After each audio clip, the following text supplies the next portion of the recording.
سلام بچه ها، حالتون چطوره؟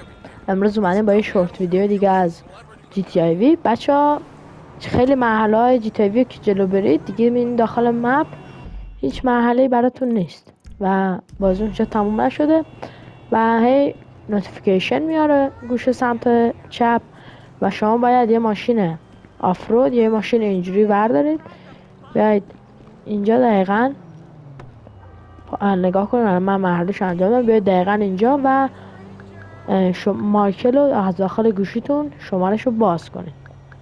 موقعی که مایکل باز کنید دو تا گزینه داره. این گزینه که الان برای من است اینو نمیزنید و گزینه دیگه رو انتخاب میکنید و زنگ میزنید و میبینید که ماشین اینجا قفل میشه و بعد این محل رو کلا ترک کنید و چقدر یه 2-3 دقیقه داخل مپ تاب بخورید و ماشین از این مکان دور شید و محلهای جدید براتون باز میشه. اگر این ویدیو خوشتون اومد حتما سابسکرایب کنید.